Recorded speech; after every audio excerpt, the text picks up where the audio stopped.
নমস্কাৰ এই মুহূৰ্তত আহি পৰিছে ৰাতিপুৱাৰ কেইবাটা গুৰুত্বপূৰ্ণ খবৰ। আজি ৩ ছেপ্টেম্বৰ। অসমৰ লগতে ভাৰতৰ বিভিন্ন প্ৰান্তৰ পৰা এনে ধৰণৰ খবৰসমূহ নিতৌ চাবৰ কাৰণে চেনেলটো ছাবস্ক্ৰাইব কৰি ভিডিঅ'টোত এটা লাইক কৰি দিব।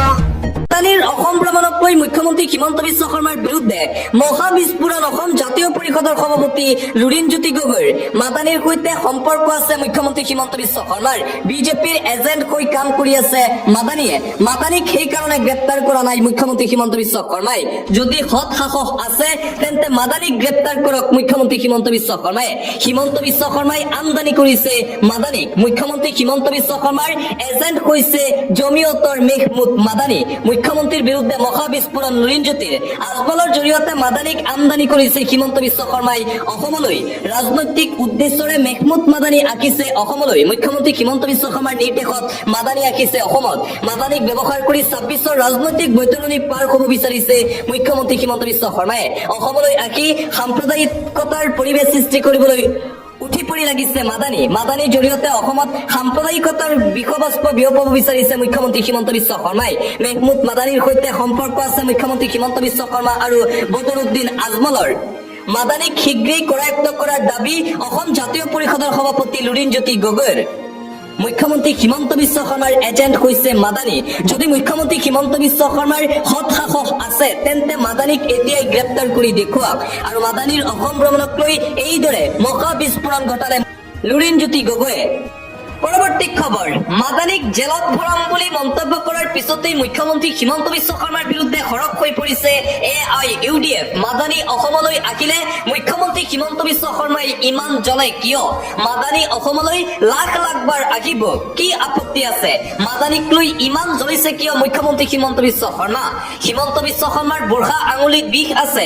মুখ্যমন্ত্ৰীৰ বিৰুদ্ধে সৰব হৈ পৰিছে AIUDF। বুঢ়া আঙুলি দেখুৱাই সৰু ল'ৰাৰ দৰে আচৰণ কৰিছে মুখ্যমন্ত্ৰীৰ আচৰণত আমি অতিকৈ লাজ পাওঁ। মাদানীয়ে গোৱালপাৰাৰ উচ্চৰিতৰ মনৰ কথা বুজ ললে। স্বাধীনতা সংগ্ৰামী সংগঠনৰ মুৰব্বী হিচাপে কথা পাতিছে উচ্চৰিত ৰাইজৰ সৈতে। তাত জ্বলিব লগা কি হল? মাদানী অসম ভ্ৰমণক লৈ এইদৰে প্ৰতিক্ৰিয়া প্ৰকাশ কৰিছে ইউডিএফে। মুখ্যমন্ত্ৰীয়ে যে কথাই বুঢ়া আঙুলি দেখুৱাই সেয়া মুখ্যমন্ত্ৰীৰ আচৰণ নহয়। মুখ্যমন্ত্ৰীৰ বিৰুদ্ধে সৰব AIUDFৰ বিধায়ক ৰফিকুল ইছলাম। আন এটা গুৰুত্বপূৰ্ণ খবৰ, ৰাহুল গান্ধীৰ ৰেলীত প্ৰধানমন্ত্ৰী নৰেন্দ্ৰ মোদী আৰু প্ৰধানমন্ত্ৰী নৰেন্দ্ৰ মোদীৰ মাতৃক লৈ কৰা অপমানসূচক মন্তব্যৰ পিছতেই প্ৰতিক্ৰিয়া প্ৰকাশ কৰিছে প্ৰধানমন্ত্ৰী নৰেন্দ্ৰ মোদীয়ে। মাতৃক কৰা অপমানক লৈ প্ৰধানমন্ত্ৰী নৰেন্দ্ৰ মোদীৰ প্ৰতিক্ৰিয়া। মোৰ মাতৃক গালি পৰা মানে সমগ্ৰ দেশৰ নাৰীক অপমান কৰা। RJD কংগ্ৰেছৰ মঞ্চত মোৰ মাতৃক গালি পৰা হৈছিল। মোৰ মাতৃৰ ৰাজনীতিৰ সৈতে কোনো সম্পৰ্ক নাছিল। এইদৰে প্ৰতিক্ৰিয়া প্ৰকাশ কৰিছে প্ৰধানমন্ত্ৰী নৰেন্দ্ৰ মোদীয়ে। আন এটা ব্ৰেকিং নিউজ, পুনৰবাৰ বিজেপি আৰু নিৰ্বাচন আয়োগক অপেন চেলেঞ্জ প্ৰদান কৰিছে কংগ্ৰেছৰ যুৱৰাজ তথা বিৰোধী দলপতি ৰাহুল গান্ধীয়ে। সাজু হওক ভাৰতীয় জনতা পাৰ্টি, শীঘ্ৰেই আহি আছে হাইড্ৰজেন বোমা। ভোট চুৰিৰ সন্দৰ্ভত ভয়ংকৰ তথ্য ফাদিল কৰা হ'ব। বিজেপিক সাজু হ'বলৈ চেলেঞ্জ প্ৰদান কৰিছে কংগ্ৰেছৰ যুৱৰাজ ৰাহুল গান্ধীয়ে।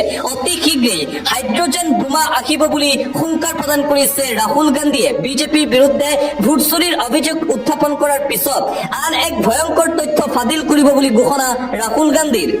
এটা পলিটিকেল ব্ৰেকিং নিউজ, বিজেপিত টিকট কেন্দ্ৰিক সংঘাত দেখিবলৈ পোৱা গৈছে। একেলগে 7 শতাধিক লোকৰ ভাৰতীয় জনতা পাৰ্টীৰ দল ত্যাগ। BTC নিৰ্বাচনৰ প্ৰাক মুহূৰ্তত বিজেপিত ব্যাপক খহনীয়া অব্যাহত আছে।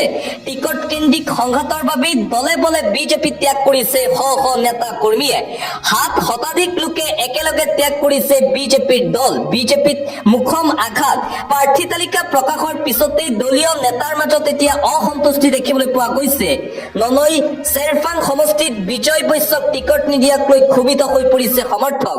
বিজেপি এৰি 7 শতাধিক সমৰ্থকৰ শিলদল ভাঙি তৃণমূল কংগ্ৰেছত যোগদান। BTC নিৰ্বাচনৰ প্ৰাক মুহূৰ্তত ভাৰতীয় জনতা পাৰ্টীত এতিয়া পদত্যাগৰ জোৱাৰ দেখিবলৈ পোৱা গৈছে। পৰৱৰ্তী খবৰ, ডি ভোটাৰ থকা সকলো মানুহ ভাৰতীয়। বিজেপি থকালৈকে কোনো হিন্দু বাঙালীক হাৰাশাস্তি কৰিব নোৱাৰে। যিসকল লোকৰ ডি ভোটাৰ আছে তেওঁলোক প্ৰকৃত ভাৰতীয় নাগৰিক। ডি ভোটাৰ থকা সকলো মানুহ ভাৰতীয়। ডি ভোটাৰক লৈ ডাঙৰ মন্তব্য কৰিছে বিজেপিৰ মন্ত্ৰী ৰঞ্জিত কুমাৰ দাসে। পূৰ্বে ডি ভোটাৰৰ সংখ্যা যিমান আছিল এতিয়া সেয়া নাই ডি ভোটাৰ থকা মানুহ আৰু হাৰাশাস্তিৰ সন্মুখীন নকয় বুলি মন্তব্য মন্ত্ৰীগৰাকীৰ। কিবা কাৰণত সেইসকল মানুহৰ কাগজ পত্ৰ নাথাকিব পাৰে, কিন্তু ডি ভোটাৰ থাকিলে যে বিদেশী তেনেকুৱা নহয়। ডি ভোটাৰক এইবাৰ প্ৰকৃত ভাৰতীয় বুলি ঘোষণা কৰিছে মন্ত্ৰী ৰঞ্জিত কুমাৰ দাসে। ৰেচন কাৰ্ডক লৈ এটা গুৰুত্বপূৰ্ণ খবৰ। 3 মাহৰ মূৰত আকৌ আহিল ফ্ৰী চাউলৰ দিন। 10 ছেপ্টেম্বৰৰ ভিতৰত আপুনি লওক ৰেচন। নতুন পদ্ধতিৰে সংগ্ৰহ কৰক ৰেচন কাৰ্ডৰ সামগ্ৰী। ৰাজ্যৰ লাখ লাখ ৰেচন কাৰ্ডৰ হিতাধিকাৰীসকলৰ বাবে এটা গুৰুত্বপূৰ্ণ খবৰ, এটা জৰুৰী খবৰ, কিয়নো 3 মাহৰ মূৰত আহি গ'ল ফ্ৰী চাউল। 1 ছেপ্টেম্বৰৰ পৰা আৰম্ভ হৈছে অন্ন সেৱা দিন। 1 ছেপ্টেম্বৰৰ পৰা 10 ছেপ্টেম্বৰৰ ভিতৰত সংগ্ৰহ কৰক ৰেচনৰ সামগ্ৰী। 10 তাৰিখৰ পূৰ্বে সংগ্ৰহ কৰক বিনামূলীয়া চাউল। সময় উকলি গলেই নাপাব ৰেচন কাৰ্ডৰ বিনামূলীয়া চাউল। নতুন নিয়মেৰে সংগ্ৰহ কৰক ৰেচন কাৰ্ডৰ সামগ্ৰী। এটা গুৰুত্বপূৰ্ণ খবৰ হিতাধিকাৰীসকলৰ বাবে। দোকানীয়ে অনিয়ম কৰিলেই দিয়ক অভিযোগ। অভিযোগ দিব পাৰিব ৰেচন দোকানীৰ বিৰুদ্ধে। 180034536111 নম্বৰত দিয়ক অভিযোগ। নিৰ্দেশ অমান্য কৰিলেই সুলভ মূল্যৰ দোকানীৰ বিপদ অনিবাৰ্য।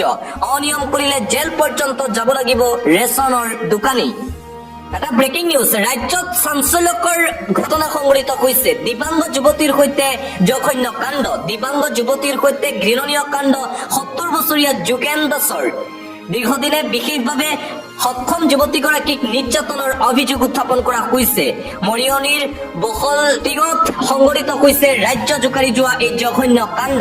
বৃদ্ধৰ কামনাৰ বলি হৈ দুটাকৈ সন্তান জন্ম দিলে যুৱতীগৰাকীয়ে। এজাহাৰ দাখিলৰ পিছতো যোগেন দাসক আটক কৰা নাই আৰক্ষীয়ে। আৰু ৰাজ্য কঁপাই যোৱা এই ভয়ংকৰ ঘটনা সংঘটিত হৈছে মৰিয়নিত। অন্য এটা খবৰ, গোৱালপাৰাত এনকাউণ্টাৰৰ ঘটনা। ডকাইত ৰাজীৱৰক লক্ষ্য কৰি গোৱালপাৰা আৰক্ষীৰ গুলী। গোৱালপাৰাত সংঘটিত হৈছে অসম আৰক্ষীৰ এনকাউণ্টাৰৰ ঘটনা। গুলীবিদ্ধ দুৰ্ধৰ্ষ ডকাইত ৰজিবুল ইছলাম। গোৱালপাৰাৰ এহাল দম্পতীক লুটিছিল ৰজিবুলে। সোমবাৰে আৰক্ষীৰ জালত পৰিছিল 3 ডকাইত। ৰজিবুলক লৈ চুৰি গহনা উদ্ধাৰ কৰিবলৈ যাওঁতেই এনকাউণ্টাৰ। আৰক্ষীক চোকা অস্ত্ৰৰে আক্ৰমণ কৰিছিল চোৰ ৰজিবুলে। আৰক্ষীক আক্ৰমণৰ পিছতেই আৰক্ষীয়ে কৰে গুলীচালনা। মাটিয়াত অসম আৰক্ষীৰ এনকাউণ্টাৰৰ ঘটনা।